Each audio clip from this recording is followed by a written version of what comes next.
following is a special presentation of the Sports Journey Network. Sports Journey.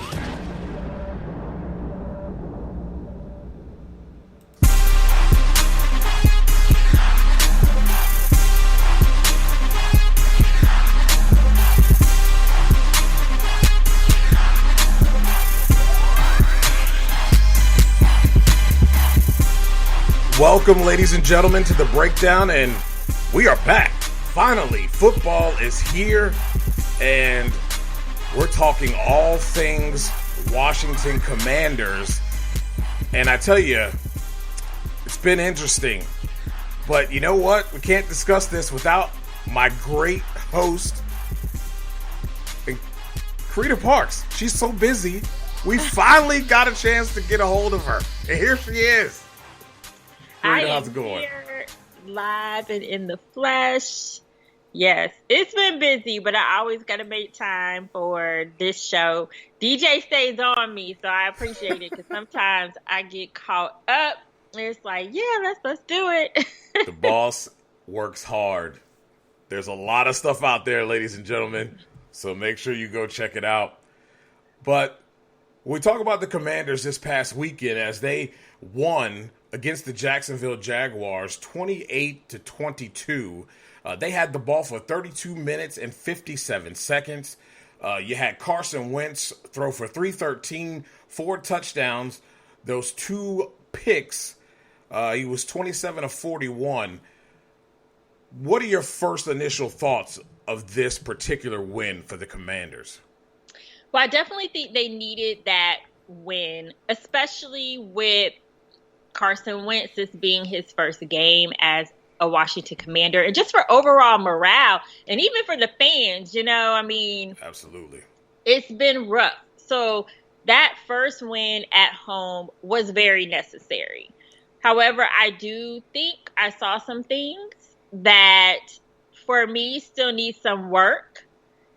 And, from my perspective, it was more of Jacksonville beat themselves versus Washington beat Jacksonville. So that's my concern. I can see that. And I'll go to some plays that I remember. First off, the throw down in the red zone. It really should have been 14-10 earlier.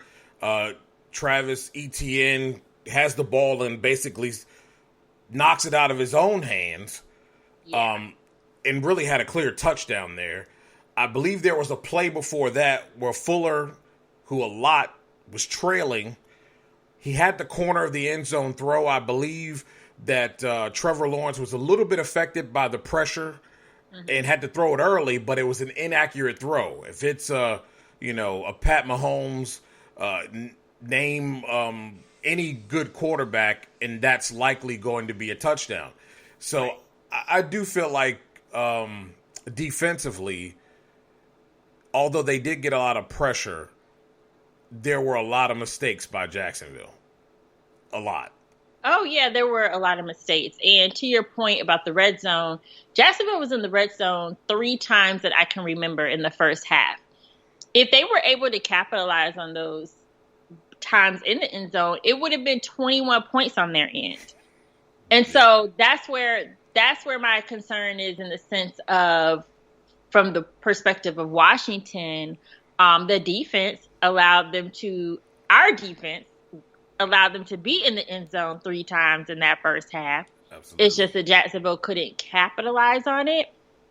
And therefore, Washington was able to capitalize on their opportunities, which is what you have to do to win the game. Absolutely. They did a good job on third down, 3 of 12. When you look at this game repeatedly, you can say some of it's defensive. A lot of it is inaccuracies on the quarterback's part and mistakes by the wide receivers. But they were still 3 of 12 on third down, so I guess you can kind of give them a little bit of credit. Where and I've heard different folks make excuses for the run game. I really feel like Jacksonville called the dogs off in the run game way before they ever even realized that they could have done this all day. 6.8 yards per carry for 123 yards is not good in my opinion. I don't care how you try to slice it or dice it. Like I said, I've watched this game repeatedly, and there are things that they experienced in this game that they really are going to have to change because they're going to experience them this upcoming week. Guys out of position. There's a lot of the linebackers getting caught up in that front four and not maintaining the separation to maintain the gap responsibility. You get caught up in the traffic, and the next thing you know, where you were supposed to be, you're caught up in the block of the defensive end with the tackle. Now you can't get around that to get the guy, and now the corner or the safety's picking up the trash. But he's like 6, 8, 10 yards down the field. Well, to your point, run defense has been an ongoing issue with Washington. At least, I want to say the past 2 seasons, but I could definitely remember last season. And so it is concerning that they haven't been able to shore that up yet. Because when you get, let's think about the Giants. If Saquon Barkley, for example, starts to go off, that's going to be a huge issue if that's not cleaned up. Absolutely.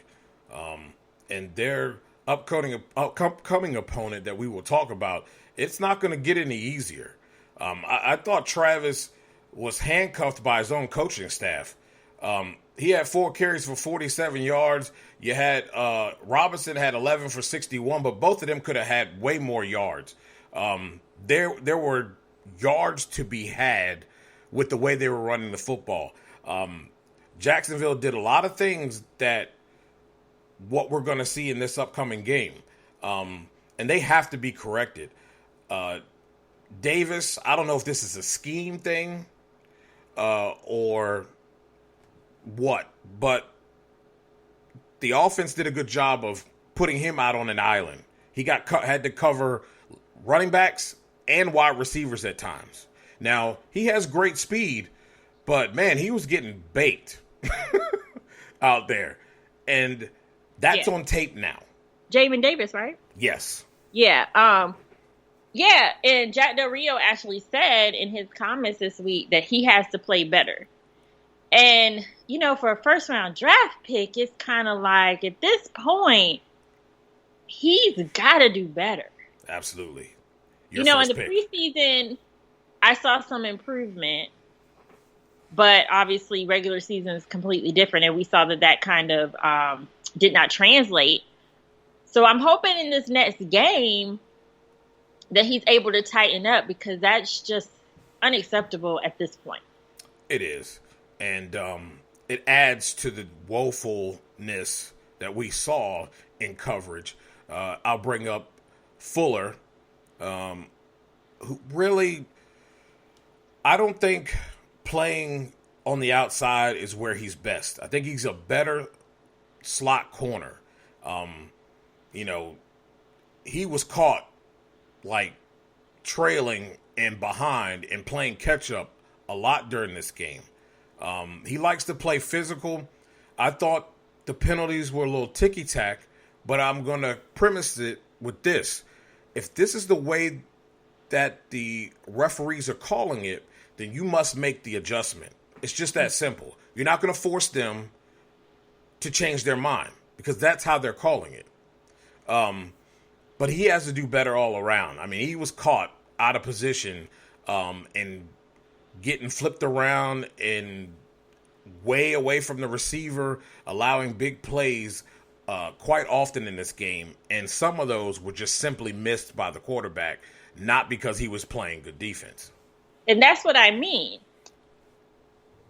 Washington did have, overall they came out with the win, but as you're pointing out, there were some issues that were major issues. It's just that Jacksonville, to their lucky, that Jacksonville wasn't able to capitalize on those mistakes. And that was really the problem, the only problem. I shouldn't even say problem, but what I mean is that is why I have kept saying that it wasn't necessarily a matter of Washington beating Jacksonville. I just think Jacksonville beat themselves.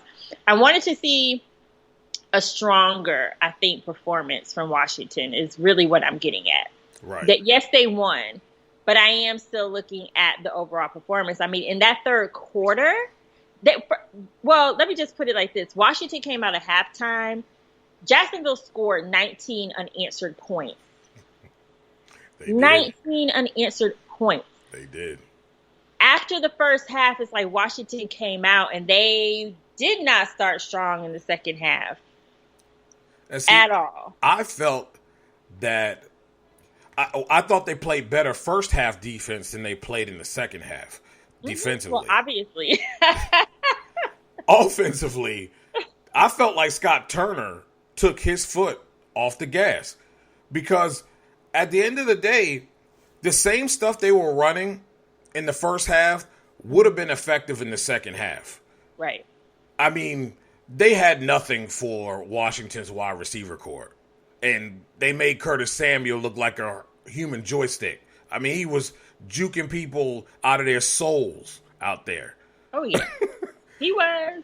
And I mean, that is a huge highlight for me, though, were Washington's wide receivers.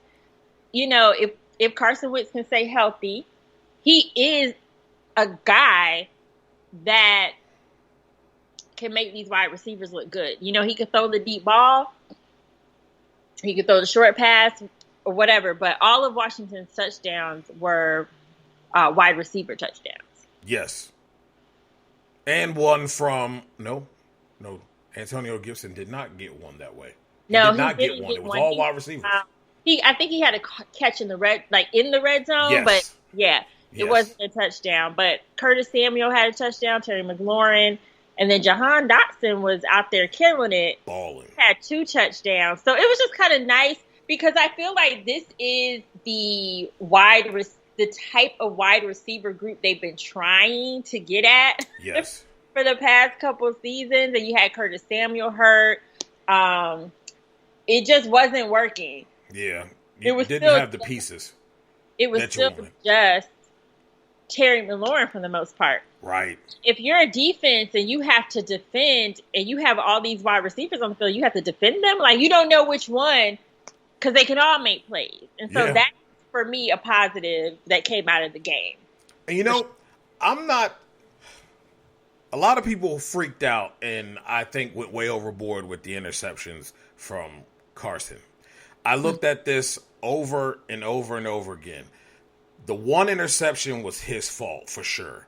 He was late, and he had another receiver about at the 8-yard mark, shallow, and he was open. All he had to do was fire the ball, and he fired it in that direction, and it was late, and it got read and picked off.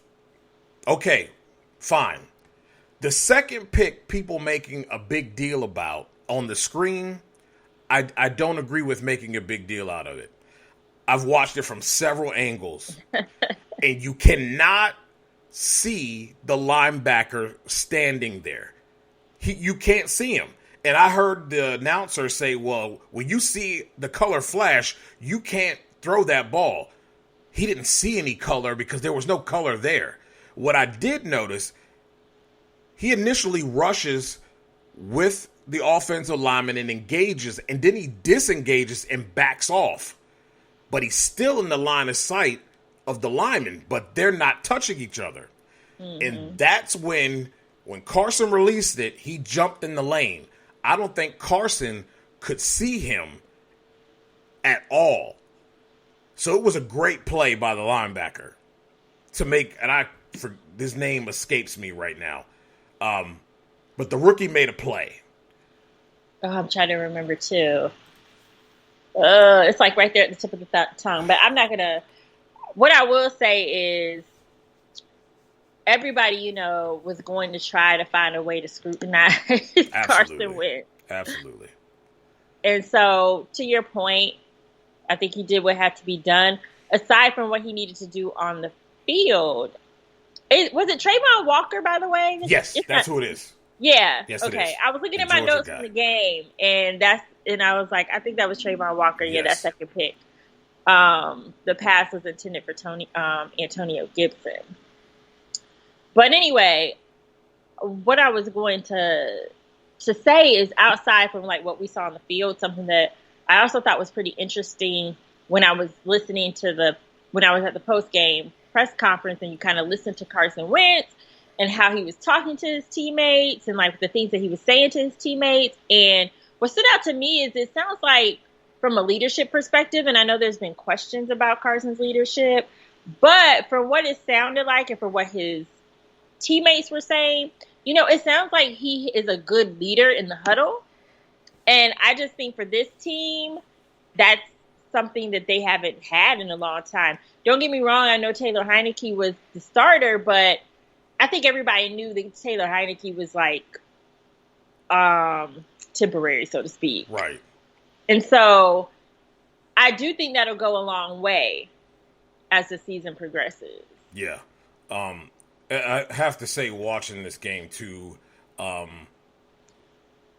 didn't get the feeling that they were out of it when Jacksonville went on that 19 unanswered point run. I didn't think they were out of it at all. I really wanted to see if Carson could step up and elevate this team. Obviously, you got a young wide receiver on the outside in Dotson. You have Terry. You got, Curtis Samuel that hasn't been out there. And, I mean, you think the air is out of it and they're going to just fold up like old Washington, and he throws a dart down the sideline. Great play, and it was designed. The defense was designed right. They didn't play it well and got burnt by Terry.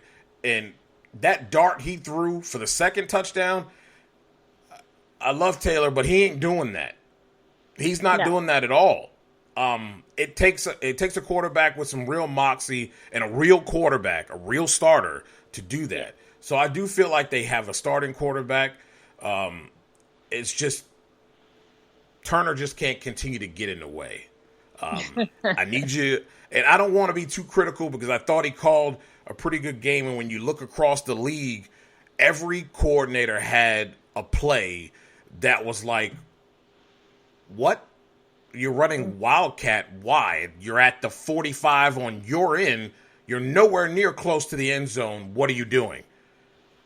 That reverse was a what are you doing? Mm-hmm. When it was 2nd and 2, late in the first half, they throw the ball. It ends up in the dirt, unable to catch it. Then they go back on 3rd and 2. Instead of running the ball, which was working, you go back to another pass. It's covered well. You end up punting, which they could have scored. The fumble from Curtis Samuel on that drive should have been a touchdown drive. At least I felt like.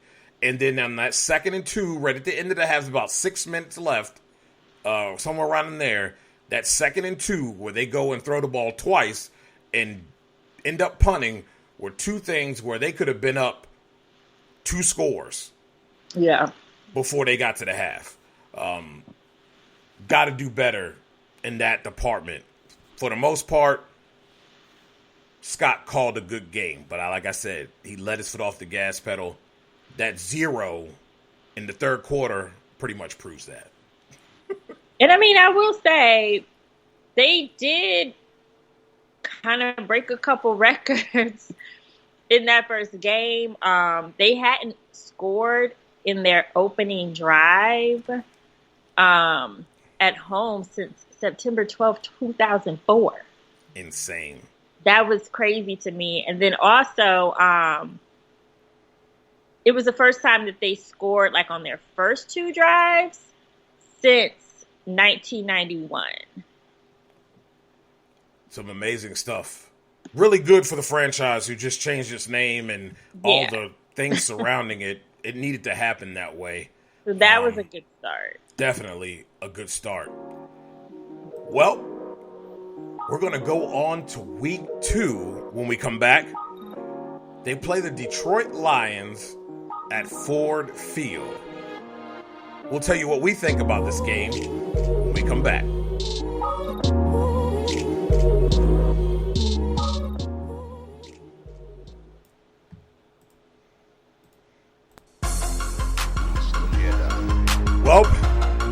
week 2, and they're going on the road to face a Detroit Lions team that did not play as awful as folks would say.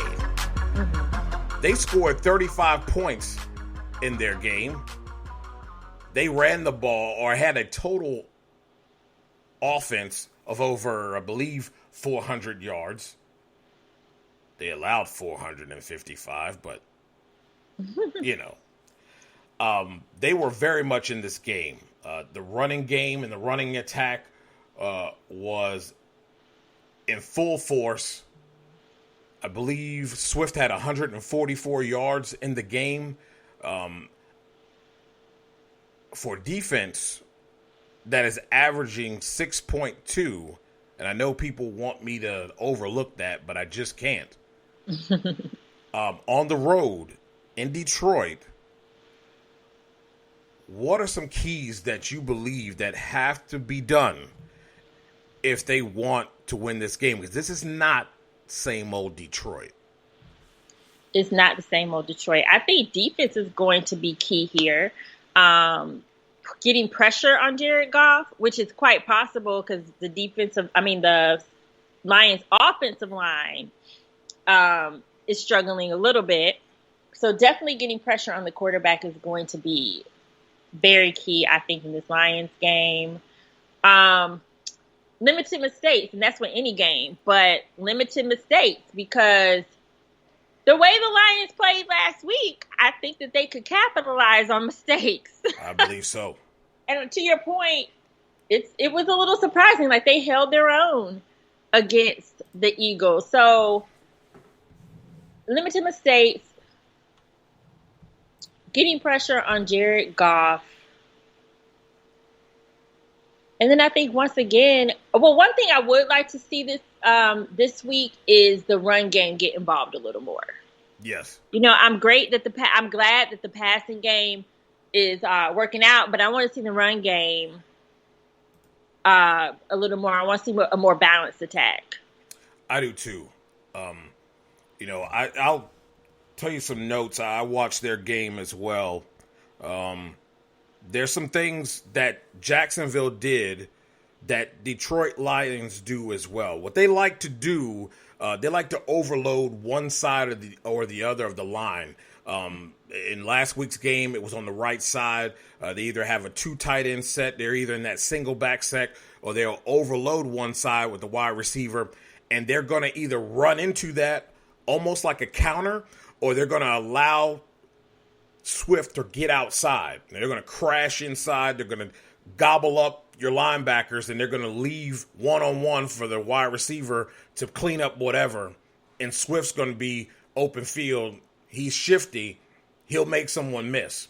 They also like to go away from that formation as well. So they don't go to the strong side. They'll come back and go the opposite way, which they ran and had big plays. Runs of 25 plus a lot of times in this game. Those are the same things that the Washington defense struggled with. That's why they're allowing 6.8 yards per game. Gap responsibility in this game is going to be absolutely important. Understanding your correlation with your guys up front. Don't get caught up in the traffic of the front four. Because if you get gobbled up in there, we saw it several times with Robinson and ETN. The cutback lanes, guys were getting blown by, arm tackles, before you know it, he's 15 yards down the field. Swift will get away from you. And those things I will be watching. Kendall Fuller. You guys can go to sportsjourney.com and look at the article, 3 Commanders to Watch versus the Lions. And Kendall Fuller is one of them. We know like Kendall likes to play strong. He's aggressive as a player with wide receivers. What we can't have, though, is you can't have what you had last week. They have big wide receivers, too. Remember DJ Chark? Mm-hmm. St. Brown? They've got guys that can ball, and they are speedy. People underestimate Jared Goff, but he can sling the ball. He can also sling it to you, but he can sling the ball. And he's going to find the open guy, especially if we find that Kendall Fuller's doing what he was doing last week. Mm-hmm. That's my biggest concern. I think what we're going to find with this offense is that if we think that Scott Turner has grown up a little bit, they have so many places they can go with this offense. You can feature a lot of people. We even saw Rivers, the tight end, get involved a little bit in the passing game. So you've got your Logan Thomas back. I'm going to be watching Logan this week. I hope they get him involved a little bit more, especially if they're going to be running the ball a little bit more. That play action and that seam route that he likes to run, that's the same seam route Cooley used to run. You name the tight end. Logan Thomas is built for that. I'd like to see him get a little bit more involved in the game as well. And really, they don't have to pigeonhole anything, though, because they've got 3 wide receivers. We haven't even talked about Cam Sims coming off the bench. You got your running backs getting involved. Antonio Gibson really looked like his old self last week. They don't have to worry about, we're going to force the ball here. And on Antonio Gibson, I think that they are starting to accept that they need to get him in space more and stop trying to make him this down the middle running back like an Adrian Peterson. Right. Like, that's just not who he is. No. And I do think that they're starting to use his strengths a little more. So hopefully we'll see him kind of break out as the season progresses. Yes. I really liked that. It seemed like it was getting him into a rhythm as well of what he likes. His vision was a little bit better when he did have to run the ball, but they also are running plays that are more what we've seen from him in Kentucky as that dual wide receiver running back threat. He doesn't, He's not your conventional. You have to be unconventional when you run the ball, but he's good at that. Detroit is not very good in stopping the run. That is a plus. It's not a plus when you're not that good either. But they're not as bad. Detroit is 30th. 216 rushing yards they allowed last week. And I know some people will say, well, we're dealing with a dual threat quarterback, and some of those, I think like maybe 90 or 60 of those yards were from Hurts. Doesn't matter. Running the ball is running the ball. Yeah. And they weren't doing a good job of stopping it. Washington is 20th in that department, but again, it's the yards per carry that's the problem. 6.8 yards, you add that up, down per down, you're not even making it the third down, Jack. It's 1-2 first down. Can't have that. They have to stop that this week. You think Jack Del Rio, because now I was high on him and I shouldn't have been. I should have listened to you, the boss. You think he can make some adjustments, or is he going to continue to beat his head against the wall doing the exact same thing that they've been doing, expecting different results? I hope he makes adjustments, but I can't be 110% sure because this defense was supposed to be elite. It has elite talent, but he still has struggled to bring out the eliteness in this defense to me for a while. I mean, the last time I remember really being turned up about the defense was that 2 seasons ago when they won the division? Yes. And it just seems like since then, I haven't been that impressed. No. So I hope he makes adjustments, but he needs to make some major adjustments. We don't have time for this. No. It's like Scott Turner, like you said. We don't have time for Scott Turner taking his foot off the gas, and we don't have time for Jack Del Rio doing that either. I mean, he has such a talented defense. He's lost a little talent, but there's so much talent still there, and it just doesn't feel like they are. Don't get me wrong, the defense is good, but they could be so much better. Right. I still don't see that gelling in the front seven. I've got four guys up. I got four guys in the trenches that ball. I got a linebacker core that it seems like they don't know where they belong on the field. And the secondary is hit and miss as well. Yeah, communication's a big issue with the secondary. Because there's no excuse, because you can't use the excuse of years before where they're not getting any pressure. They got pressure consistently on Trevor Lawrence. So there's no excuse for the mishaps on the back end. You just have to be where you're supposed to be when you're supposed to be there. Some stats for those of you who are listening. Washington's offense was 70% on third downs. Isn't that impressive? I mean, they couldn't convert a third down to save their life over the last 2 years. And they made it look very easy in the first game. 60% passing plays, 40% rushing.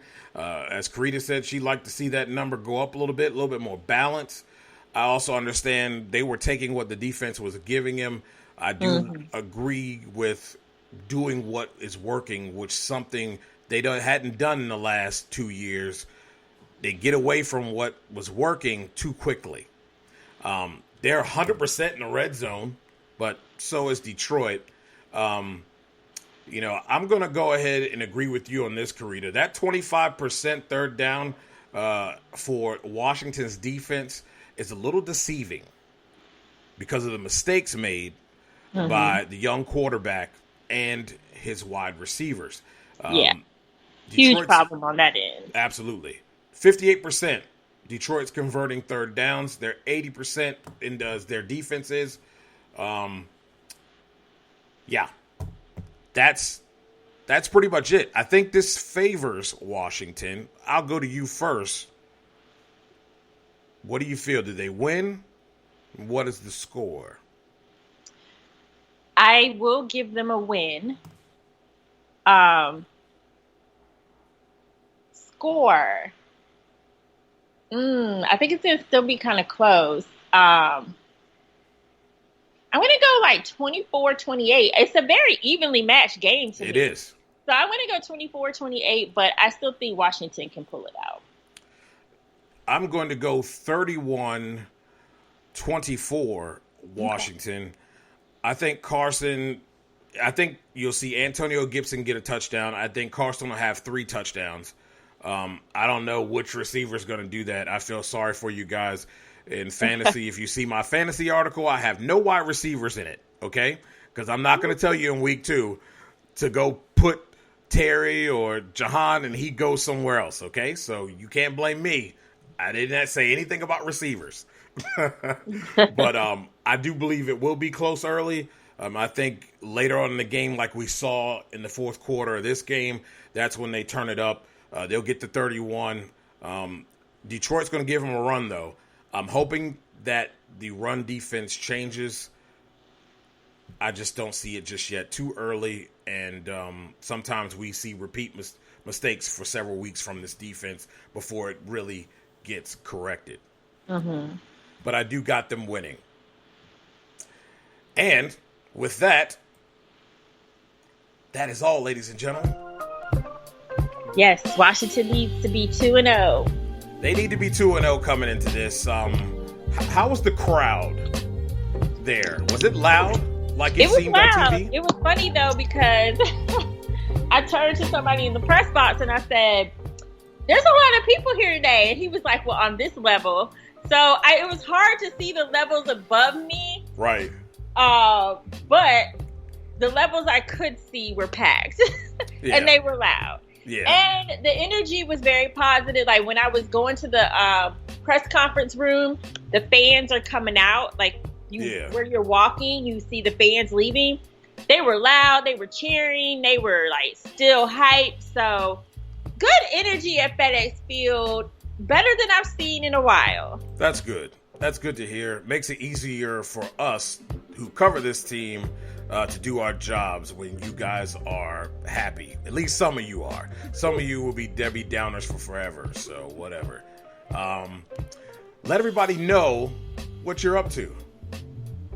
Well, I am covering the Washington Commanders, the home games. Well, I'm covering all the games, but you can find me at the home games. Also, Wizard season is coming up soon. Yes. It's back before I even know it. They have Media Day next Friday, so I will be there. And ooh, that means the Triple Dub is coming back. Yes. Still trucking along with Double Take Sports. So a lot on my plate. Be sure to follow me at Carita C. Parts on all social media. That's where you can find everything I'm doing. And also Double Take Sports at DBL Take Sports. There it is.